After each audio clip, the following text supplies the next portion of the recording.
स्वागत है आपका आई टुडे न्यूज़ में। मैं आपके साथ मोहम्मद नासिर। सिंदगी तालुके के ब्याकोड़ ग्राम में गैर कानूनी तौर पर इमारतों को निकालकर अच्छा रोड बनाने की मांग को लेकर ब्याकोड़ के सभी किसान पहुंचे सिंदगी के तहसीलदार ऑफिस और तहसीलदार ऑफिस को पहुंचकर एहतजाज करते हुए GS रॉडगी को मनवी भी दी और आने वाले 15 दिनों के अंदर काम करने की सलाह भी दी। इस मौके पर निंगप्पा बाविकट्टी, परशुराम होसमनी, रायप्पा हड़गोन, शीर्षैल नाइकोड़ी, दर्यप्पा बाविकट्टी, अमरेश हलगोन, बसवराज तगनूर, दत्तू नागावी, सुरेश हलगोन, अनसाफ नदाब, चंद्रू हंद्राड़, यल्लप्पा चोरदस्ती और वगैरह लोग मौजूद रहे। ख्वाजा मीन मकानदार के साथ आई टुडे न्यूज़ इंडी। ತಹಶೀಲ್ದಾರ್ ಆಫೀಸ್ಗೆ ಬರಲಿಕ್ಕೆ ಕಾರಣ ಏನಪ್ಪಾ ಅಂತಂದ್ರೆ ಬ್ಯಾಕೋಡ್ ಗ್ರಾಮದಲ್ಲಿ ಬ್ಯಾಕೋಡ್ಲಿಂದ ಮಾಡಬಾಳಕ್ಕೆ ಹೋಗುವ ರಸ್ತೆ ಒಂದು ಸಂಪೂರ್ಣವಾಗಿ ಅಲ್ಲಿಯ ಜನಗಳು ಆ ರಸ್ತೆಯಲ್ಲಿ ಹೋಟೆಲ್ ಮತ್ತು ಮನೆಗಳನ್ನು ಕಟ್ಕೊಂಡು ಆ ಊರಿಂದ ಊರು ಹೋಗುವ ರಸ್ತೆಯನ್ನು ಸಂಪೂರ್ಣವಾಗಿ ಬಂದ್ ಮಾಡಿದ್ದಾರೆ। ಅದಕ್ಕಾಗಿ ನೂರಾರು ರೈತರು ಆ ರಸ್ತೆಯಿಂದ ಹೋಗೋದಕ್ಕೆ ಪೂರ್ತಿ ಸಂಪೂರ್ಣವಾಗಿ ರೈತರಿಗೆ ಹೋಗಲಿಕ್ಕೆ ತೊಂದರೆ ಆಗಿದೆ। ಇವತ್ತಿನ ದಿವಸ ಇಷ್ಟು ದಿನ ಒಬ್ಬರು ಜಮೀನಲ್ಲಿ ಹಾದು ಹೋಗ್ತಿದ್ದೆವು, ಆ ಖಾಸಗಿ ಜಮೀನು ಮಾಲಕರು ಇವತ್ತಿನ ದಿವಸ ಸಂಪೂರ್ಣವಾಗಿ ಆ ರಸ್ತೆಯನ್ನು ಬಂದ್ ಮಾಡಿದ ಕಾರಣಕ್ಕಾಗಿ ಆ ರಸ್ತೆಯನ್ನು ಪೂರ್ತಿಯಾಗಿ ಬಂದ್ ಆಗಿದೆ। ಅದಕ್ಕಾಗಿ ಮೂಲತಃ ಇರ್ತಕ್ಕಂಥ ಊರಿಂದ ಹೋಗುವ ರಸ್ತೆಗೆ ಮೂಲ 33 ಫೂಟ್ ರಸ್ತೆ ಇದೆ, ಅದು ಕಾಗದದಲ್ಲಿ 55 ಫೂಟ್ ಒಂದು ಸರ್ವೆ ಆಫೀಸ್ ಅಲ್ಲಿ ರಸ್ತೆ ಇದೆ। ಆ ರಸ್ತೆಯನ್ನು ಈಗಾಗಲೇ ಸರ್ವೆ ಮಾಡಿ ತಹಶೀಲ್ದಾರ್ ಆಫೀಸ್ನವರು ಸರ್ವೆ ಮಾಡಿ ನಮಗೆ ಕೊಟ್ಟರು, ಕಲ್ಲು ಹಾಕಿದ್ದಾರೆ। ಆದರೆ ಆ ಒಂದು ರಸ್ತೆಯಲ್ಲಿರ್ತಕ್ಕಂಥ ಅಕ್ರಮವಾಗಿ ದಬ್ಬಾಳಿಕೆಯಿಂದ ಎಲ್ಲರೂ ಮನೆ ಕಟ್ಕೊಂಡಿದ್ದರಿಂದ ಅದನ್ನು ತೊಡೆದು ಹಾಕ್ಲಕ್ಕ ತಹಶೀಲ್ದಾರ್ ಸಾಹೇಬರು ಅದಕ್ಕೆ ಸಂಬಂಧಪಟ್ಟ ಆಫೀಸರ್ಗಳು ಹಿಂದುವರ್ಲಕತ್ತಾರ। ಅದು ಯಾಕೋ ಏನೋ ಗೊತ್ತಿಲ್ಲ। ಅದರ ಸಂಬಂಧಾಗಿ ಈಗ ರಸ್ತೆ ಹೋಗ್ಲಿಕ್ಕೆ ರೈತರಿಗೆ ಪೂರ್ತಿಯಾಗಿ ಅನಾನುಕೂಲ ಆಗ್ಯದ। ಇವತ್ತು ಎಲ್ಲ ರೈತರು ಬಂದೀವಿ, ಇನ್ನ 100 ರೈತರು ಊರಾಗಾರ।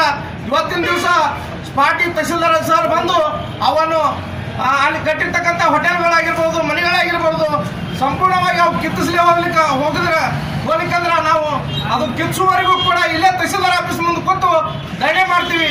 ಅದೇ ರೀತಿಯಾಗಿ ಹಿಂದೆ 2 ತಿಂಗಳೊಮ್ಮೆ 8 ತಿಂಗಳೊಮ್ಮೆ 2 ಸಲ ನಾವು ತಹಶೀಲ್ದಾರ್ ಸಾಹೇಬರಿಗೆ ಈಗಾಗಲೇ ಮನವಿ ಕೊಟ್ಟಿದ್ದಾಗಿದೆ। ಆ ಮನವಿ ಕೊಟ್ಟರು ಕೂಡ ನಮ್ಮ ಮನವಿಗೆ ಯಾರೇ ಒಬ್ಬ ತಹಶೀಲ್ದಾರ್ ಸಾಹೇಬರಲ್ಲಿ ಅದರ ಸಂಬಂಧಪಟ್ಟ ಆಫೀಸರ್ ಅಲ್ಲಿ ಅವರು ಯಾರು ಕೂಡ ಇವತ್ತು ದಿವಸ ಬಂದು ಕ್ರಮ ಕೈಗೊಂಡಿಲ್ಲ। ಅದ ಕಾರಣ ನಾವು ಇವತ್ತಿನ ದಿವಸ ಹೋರಾಟ ಮಾಡ್ತೀವಿ। ಇವತ್ತು ಅವು ಮನೆಗಳ ಕಿತ್ತಿ ನಮ್ಗೆ ರಸ್ತೆಯನ್ನು ಸಂಪೂರ್ಣ ಚೆನ್ನಾಗಿ ಮಾಡಿಕೊಡೋತನೂ ಕೂಡ ಇಲ್ಲಿ ಹೋರಾಟ ಕುಂದಿರ್ತೀವಿ ಅಂತಕ್ಕಂಥ ಮಾತನ್ನು ಹೇಳಿ ನಾಳಿನ ದಿವಸ ಇವತ್ತು ಸಾಯಂಕಾಲ ತನಕ ಕುಂದಿರ್ತೀವ್ರಿ। ಹೇಳಿಕಂದ್ರೆ ಅದು ತೆಗಿಲಿಕ್ಕಂದ್ರೆ ಇಲ್ಲೇ ವಸತಿ ಮಾಡ್ತೀವಿ। ನಾಳೆಗೆ ದನಗಳು ನಮ್ಮ ಊರನ್ನು ಎಷ್ಟು ರೈತರು ಆ ಹುಟ್ಟು ದನಕರುಗಳು ಹೆಣ್ಮಕ್ಳು ಸತ ಇಲ್ಲೇ ಬಂದು ಕುಂದ್ರಂತ ಒಂದು ವ್ಯವಸ್ಥೆ ಅಲ್ಲ। ತಹಶೀಲ್ದಾರ್ ಸಾಹೇಬರು ಒಳಗ ಕೇಳಕ್ ಹೋದ್ರ ಚುನಾವಣೆ ಅಂತ ಹೇಳಿದ್ರು। ಇವತ್ತಿನ ದಿವಸ ಚುನಾವಣೆ ಅಂದ್ರೆ ನಾವು ಊಟ ಬಿಡ್ತೀವೇನ್ರಿ? ಮನೆ ಊರಿಗೆ ಹೋಗೋದು ಬಿಡ್ತೀವಿ? ಸಿಂಧಿಗೆ ಬಂದು ಇವತ್ತು ರಸ್ತೆ ಇತ್ತು, ತಹಶೀಲ್ದಾರ್ ಸಾಹೇಬ್ರ ಮನೆಯಿಂದ ಇಲ್ತಾನ ಬಂದಾರ, ಅವ್ರು ರಸ್ತೆ ಇದ್ರ ಬಂದಾರಲ್ರಿ। ಅದ ಕಾರಣ ಇವತ್ತಿನ ದಿವಸ ನಮ್ಗೆ ರಸ್ತೆ ಪುರಾತನೂ ಕೂಡ ಇಲ್ಲೇ ಹೋರಾಟ ಮಾಡ್ತೀವಿ ಅಂತಕ್ಕಂಥ ಮಾತನ್ನು ಹೇಳಿ ನಾನು ಒಂದೆರಡು ಮಾತು ಮುಗಿಸ್ತಾ ಇದ್ದೀನಿ। ಜೈ ಹಿಂದ್, ಜೈ ಕರ್ನಾಟಕ।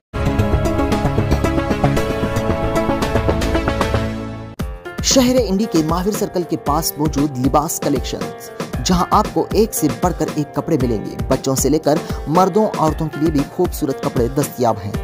यहाँ पर आपको हर क्वालिटी के पैंट शर्ट और एक से बढ़कर एक कपड़ा, औरतों के लिए हर किस्म के और एक से बढ़कर एक क्वालिटी के ड्रेसेस मिलेंगे। रमजान के इस मौके पर लिबास कलेक्शन आपको दे रहा है बेहतरीन ऑफर इस तरह है। 1200 रुपये में 1 पैंट 3 शर्ट्स और 2000 रुपये में 6 पॉकेट वाले 4 पैंट, 2000 रुपये में प्लेन वाले 3 पैंट्स और 2050 रुपये में कॉटन के 3 ड्रेसेस और एक वेराइटी के 1050 रुपये में कॉटन के 3 ड्रेसेस, 1650 रुपये में जॉर्जेट के 3 ड्रेसेस और साथ ही 1800 रुपये में 8 शर्ट्स और 1050 रुपये में लाइक्रा या फिर पॉपकॉर्न के 4 पैंट्स। और साथ ही अगर आप 10,000 की शॉपिंग कर रहे हैं तो आपको एक मिक्सर गिफ्ट में दिया जाएगा और 7,000 रुपये की शॉपिंग आप कर रहे हैं तो आपको एक टेबल फैन गिफ्ट दिया जाएगा और साथ ही अगर आप 5,000 रुपये की शॉपिंग कर रहे हैं तो आपको स्मार्ट वॉच या फिर इस्त्री यानी कि आयरन दी जाएगी। तो देर किस बात की, इतना अच्छा ऑफर है आपके सामने। तो लिबास कलेक्शन को जाएं और ईद के कपड़े खरीदें और साथ ही फायदा उठाएं एक से बढ़कर एक ऑफर का। और अगर रब्ता करना चाहते हैं तो कांटेक्ट करें मुख्तार अहमद गोटलकर का। जिनका नंबर है 9901115591 पर।